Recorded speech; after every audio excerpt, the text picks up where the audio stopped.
Hiding in plain sight. I never paid much attention to that phrase before I started my new job. Wanted, nighttime security guard. That's all the ad said, along with a phone number. The town I live in isn't very big, barely a dot on the map on the way to somewhere else. But for whatever reason, we have a museum. I have no idea how it's still in business. I can't recall ever seeing a single person walk through their doors. But when I called the number, the man who answered told me to come to this address this evening for my interview. He seemed a little overexcited that I had answered the ad. When I asked him about the job, he said, "Oh, the usual thing for a security guard. I've read some pretty unusual things about security guards and subreddits. But I'm sure those stories are made up." Walking up the wide stone steps built to accommodate crowds of people was a little intimidating and creepy, with no one for company besides the glowing lamps mounted on the sides of the railings. The whole thing gave off a very dystopian / ghost town / zombie apocalypse vibe. I guess the stone gargoyles staring down at me didn't help much. I gazed into their eyes, half expecting them to jump down and carry me off to be sacrificed to Gozer. If I hadn't already discussed my hourly wage, I would have turned and hightailed it home.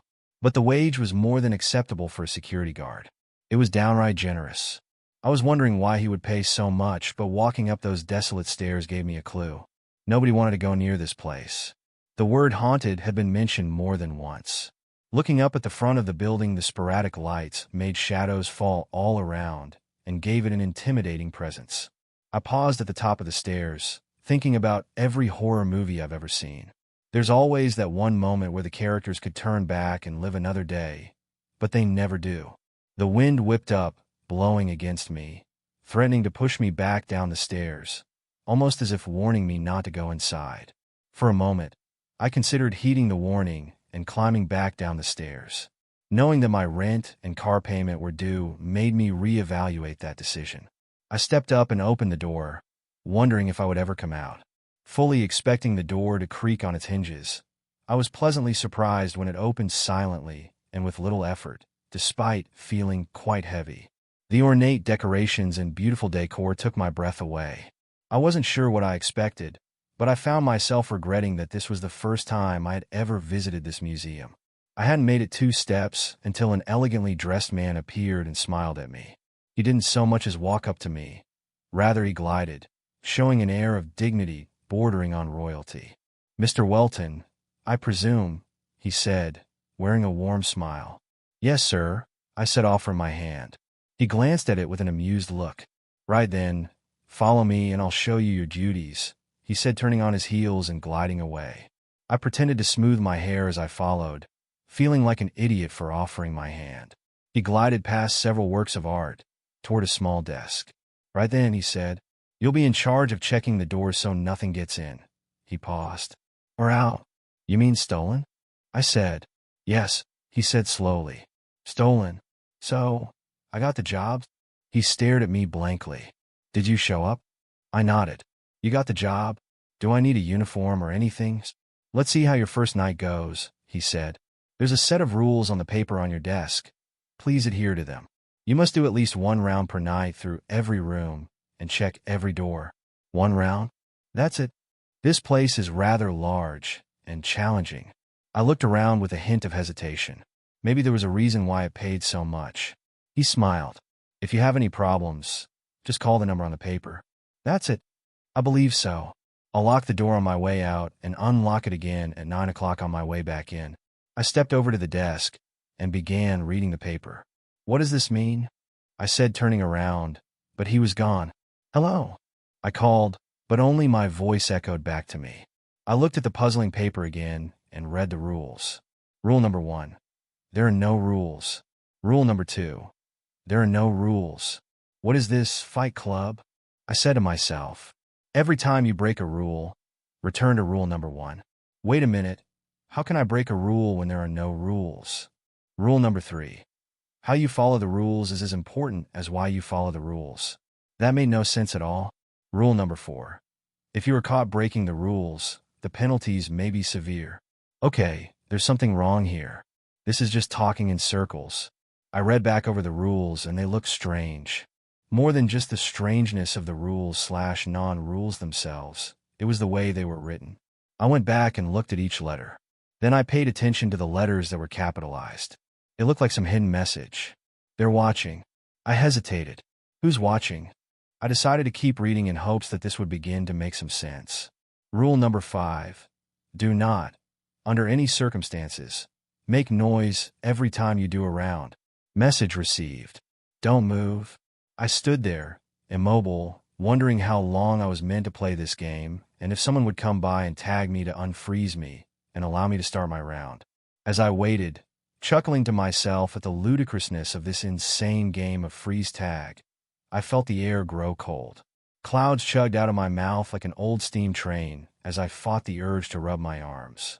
A chill that had little to do with the sudden temperature drop ran down my spine as I felt a presence in the room.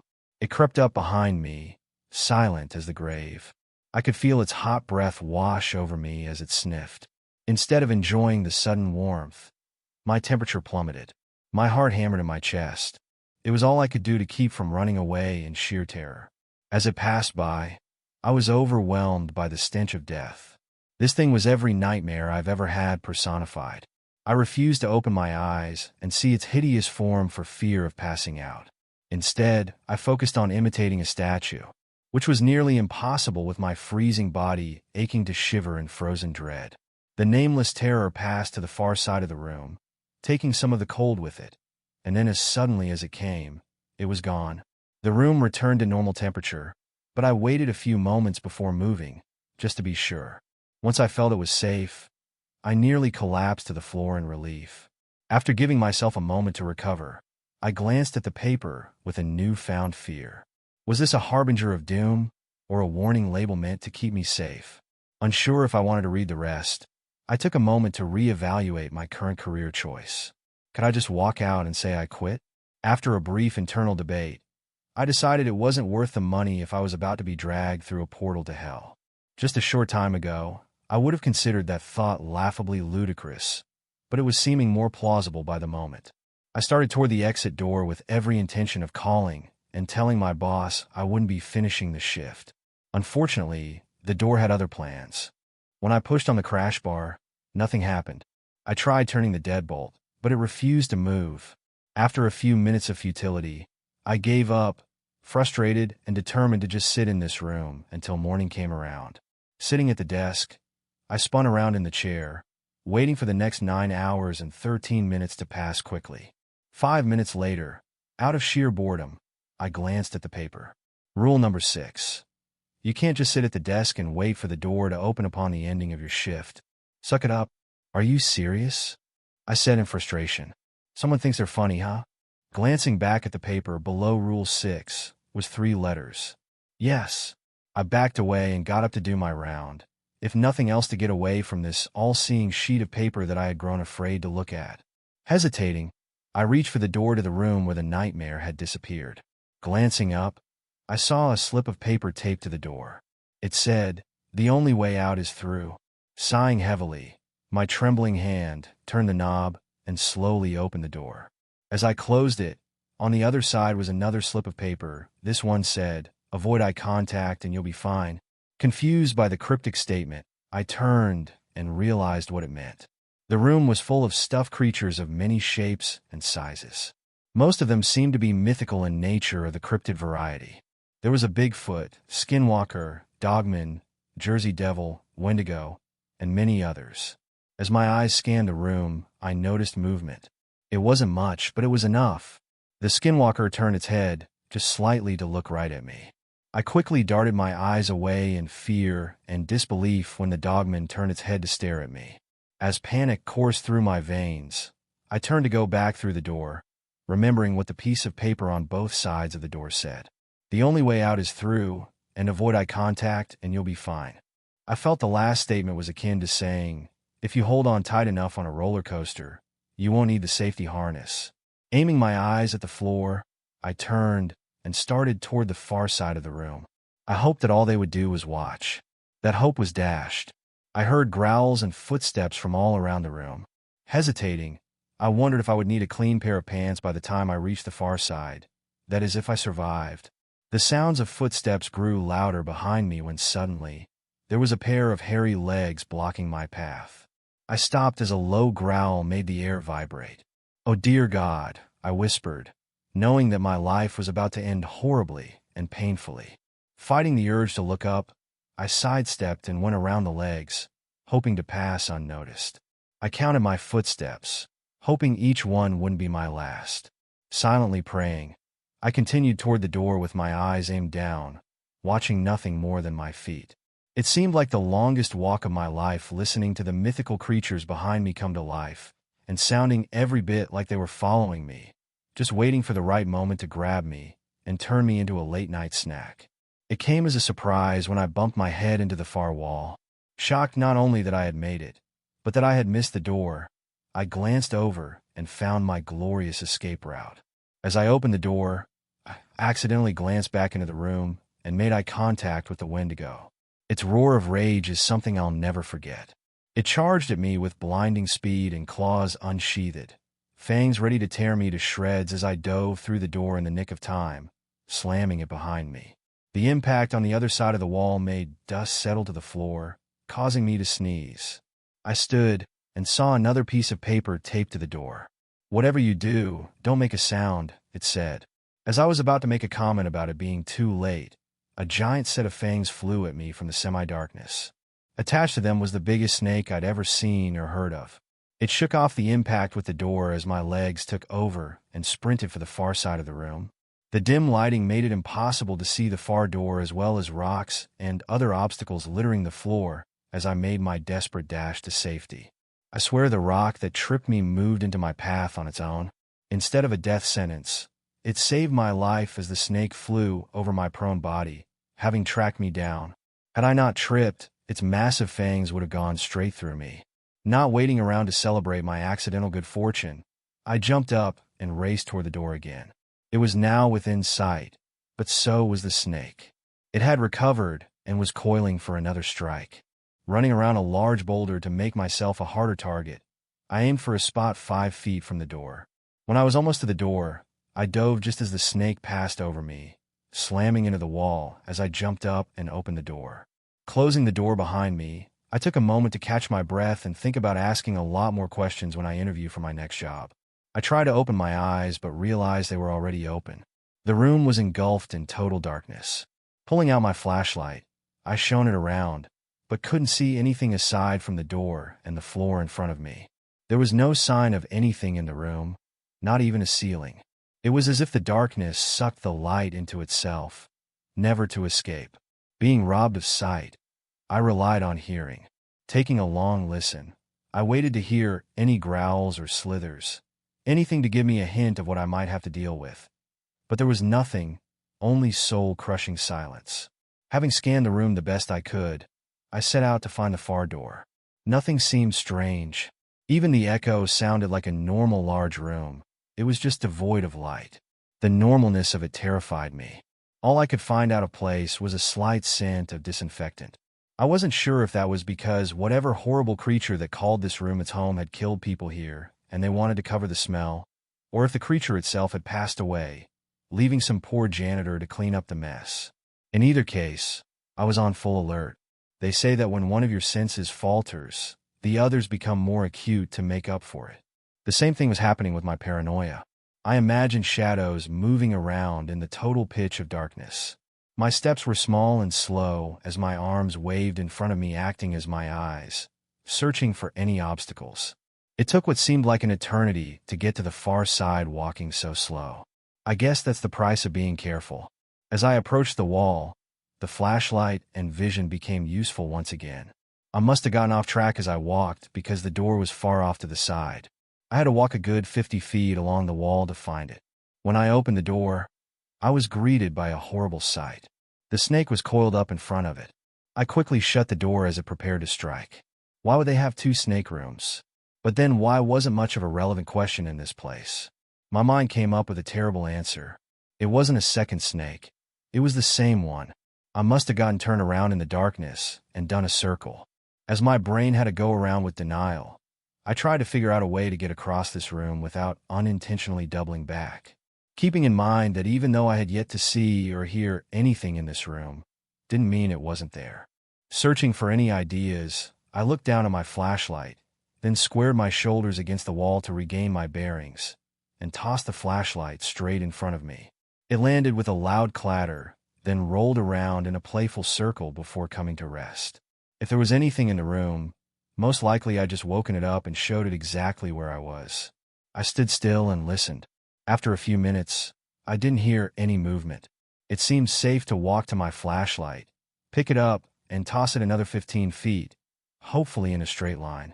I did this the whole way across the room, still listening for sounds, but becoming more confident with each step that I wouldn't hear any.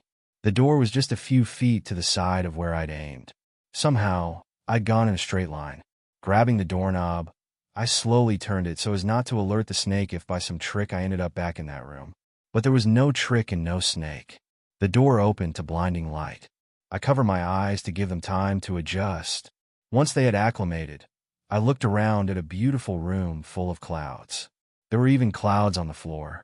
It was disconcerting at first and almost made me lose my balance because they were so well painted that it literally looked like I was walking on clouds. I took a tentative step into the room, making sure that it was an illusion and I wasn't about to fall thousands of feet to my death. Holding my breath, I stepped onto the first cloud and let go of the door frame. It was firm like a floor should be. My second and third steps were more confident as I realized how effective the illusion was. Once I acclimated, walking on clouds was fun. This was turning out to be the easiest room I'd been in so far. That's when I heard the scream. It was deafening and seemed to come from everywhere at once. I dove to the floor, only to realize there was nowhere to hide from whatever it was. I stood out like a sore thumb against the blue sky and white fluffy clouds painted on every surface of the room. The scream sounded again, and I began to run, having no idea which way I was going or where the screaming was coming from. For all I knew, I was running toward whatever it was. I just knew it didn't sound human, and I had no desire to find out what it was. Soon the choice was taken out of my hands. I saw a dark spot appear against the clouds that quickly became larger. It was almost on me when I dove to the floor, feeling something sharp rake my back. Pain shot through me as I reached around and found the back of my shirt in shreds. Not only that, but my hand was covered in blood. Whatever it was had sliced my back open, and I was bleeding. Adrenaline kicked in, and I ran faster than I ever have. The problem was, I didn't know where I was running to or what I was running from. I was just running. I heard wings flapping, and I looked back just in time to see the largest bird of prey I've ever seen. It looked like a golden eagle, only the thing was massive. The wingspan was easily 20 feet. As I was running, I turned to get a closer look at this thing at the same time I was trying to get away from it. My feet got tangled up and I fell backward just as the razor-sharp talons passed over mere inches away from my face. I jumped up and started running again. As I glanced back to find my attacker, I was met with the strangest sight. There was a smear of blood on the floor where I had just been lying. It looked like someone had wiped blood on a cloud. The wings flapped again. I knew it was close. I had run out of luck. It would be ready for anything this time. Its razor-sharp talons would rip me to pieces. There was no doubt about it. There was only one option. I jumped and whipped around in midair, throwing my flashlight as hard as I could. It connected with its head that was mere feet away. It screamed and dove off to the side, impacting with the floor so hard I felt the vibration and landing in a heap. I didn't stop to check on it. The door loomed ahead of me, and I pushed myself for every ounce of speed my body could muster. Turning the knob and opening the door in one smooth motion, I dove through and slammed it shut. Laying on the floor, breathing hard, trying to catch my breath, I knew I was a sitting duck for whatever monster lurked in this room. I rolled over to get in some defensive position for whatever was about to attack when I saw I was back in the main hall. I had somehow survived my first, and as far as I was concerned, last round. I stumbled my way to the restroom, in the back of my mind wondering what kind of insanity I would find in there. Would I have to crawl through the mirror into another dimension to get a roll of toilet paper? Fortunately, the restroom held no surprises. I took off my destroyed shirt and ran water over it to clean up my back as best I could. When I was done, I put some paper towels on the wound and put my jacket on top of it. The desk and chair were where I spent the rest of the night. Surprisingly, it had taken me almost an hour to complete the round. As I sat there, pondering if I could survive another night at this job, I saw a dark spot form on the wall and detach itself only to float over toward me. I closed my eyes and sat perfectly still, ignoring the sudden drop in temperature. The stench of death surrounded me, but I refused to move. For a moment I thought I heard a sound like sniffing, and then it seemed to diminish. Once the temperature rose again, I opened my eyes, and the apparition was gone. As bored as I was for the next few hours, I wasn't tempted to do another round, not even in the slightest. When 9 o'clock rolled around, the boss/curator appeared and glided over to me wearing a little grin.